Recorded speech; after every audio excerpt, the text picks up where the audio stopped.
Welcome to Warhammer Warscroll Review. In this video we're going to be taking a look at a unit from the Nighthaunt faction, the Mourngul. Warscroll Review. Let me just start off by saying good riddance to bad rubbish. The Mourngul used to be extremely unbalanced and overpowered. Now it's just about where it should be. The Mourngul is now the heavy lifter for most Nighthaunt armies, and has gotten a pretty big update with the coming of the General's Handbook 2017. The thing is fast, moving at 12 inches at full health, and has the ability to fly. It's immune to rend like most of its ethereal cohorts, but unlike them it starts with a 3-up save. It has a natural 5-up save against normal and mortal wounds, not to mention deathless minions, giving it another 6-up save against the like.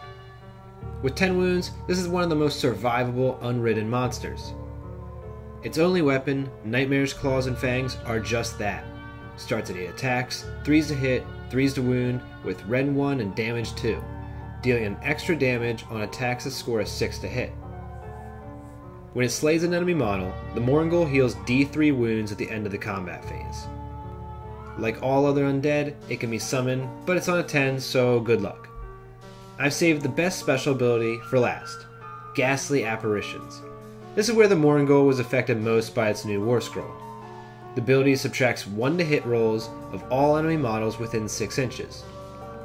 This ability used to be some bonkers shit that could give out -2 to hit, so people would put 2 next to each other, handing out -4 to hit, and then tell people, oh, you can't attack because you can't hit, which is just not fun for anyone.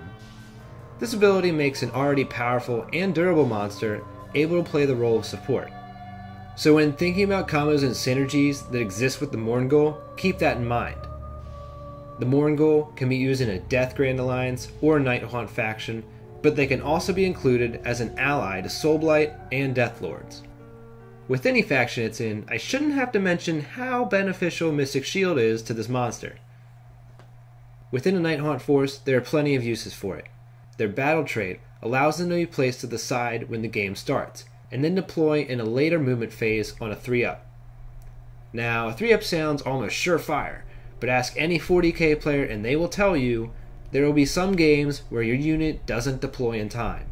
That being said, if you're going to be putting the Mourngul in reserves and relying on it heavily, it may be best to take 2 so you aren't banking on a single roll. This does offer some shenanigans, as previously stated in the Tomb Banshee Karen Wraith Warscroll review, but to reiterate the point, a 4K army could contain 3 Mournguls and 3 units of battle line coming in through Ethereal Ruler's deployment, plus a Wraith safely tucked away with almost 400 points still left to spend. A Nighthaunt player could drop their entire force anywhere they wanted, precisely where it's needed. One thing to remember is that the reserves happen in the movement phase, so don't plan on the thing having Mystic Shield.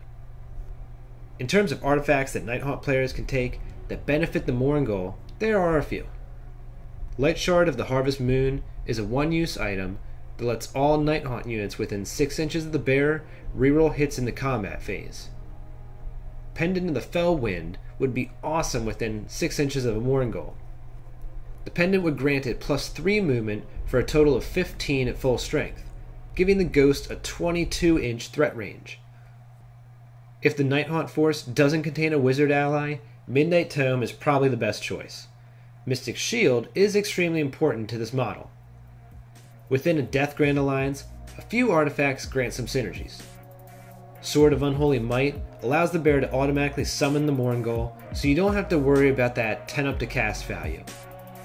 The Tomb Blade could be placed on something equally scary and used next to a Mourngul to heal back wounds while the two feast on the living.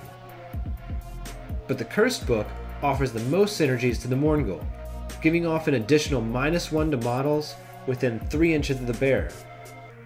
This could be placed on a big beastie model like the Tomb Blade and accompany the Mourngul into combat. Another tactic is to put it on a Coven throne so it can cast Beguile so the opponent is forced to fight the Mourngul. This is gone over in more depth in another Warscroll review, and the Mourngul synergizes well with the ideas in that video. Neferata is also a powerful ally and would pile on an additional -1 to hit rolls for enemies within 15 inches. As well as Bat Swarm's ability to reduce hit rolls for shooting attacks -1. So to add that all up, without repeating any War Scrolls, shooting attacks could be -4 and melee attacks -3 to hit. This reduces almost every model's to hit values to 6s, which would be obviously devastating. In a Soulblight or Deathgrand alliance, the Vampire Lord, both on or off the Zombie Dragon, have command abilities that would affect the Mourngul. One granting rerolls to hit, the other an extra attack. And don't forget the Vampire Lord on Abyssal Terror, whose spell would double the Mourngul's movement. With Hellish Vigor and the pendant that adds +3 inches, the Mourngul would have a 27-inch move. Oh, and surprisingly enough, Nagash is helpful to the Mourngul as well. Go figure. His command ability to reroll to hit and save rolls of 1 makes those two a force to be reckoned with. The Mourngul's offensive capabilities, combined with its defenses, means this monster can take on most types of targets. If anything, avoid too many small attacks, since a 2-up or 3-up save won't last forever. But if it does swing first, the Mourngul will absolutely wreck entire units of infantry. The Big Ghost fits into any Deathgrand alliance, whether it has support or not. But try to keep a hero around for Deathless minions and a wizard around for Mystic Shield. The Mourngul may have received a kick in the nads in terms of power level, but don't expect it to drop out of the meta.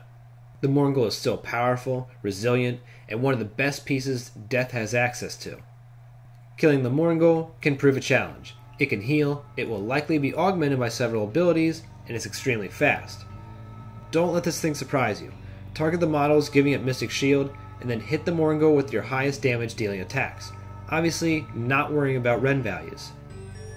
Putting a big anchor up against it may be best since it heals after slaying models. Sticking it into a combat it can't win quickly is one way to make your opponent waste all those points. Alternatively, bogging it down from a range with small arms fire can prove useful. Even with the 5-up ethereal save and then the possible deathless minions, mortal wounds are the best bet since the armor save is the biggest roadblock. Sometimes you want to kill everything around the Mourngul and try to mitigate its impact as much as possible by throwing disposable or super durable units at it. The Mourngul receives a 4 out of 5. Before the recent Warscroll update, this thing was way too unbalanced, but I'm glad to see it now has a pretty reasonable Warscroll. It is super powerful, durable, and fast, plus it has some awesome support ability. What do you think of the Mourngul? Do you think they went overboard with the changes? Do you think it'll still show up in the meta? Leave your suggestions for Warscrolls to review and answers in the comments, and thanks for watching.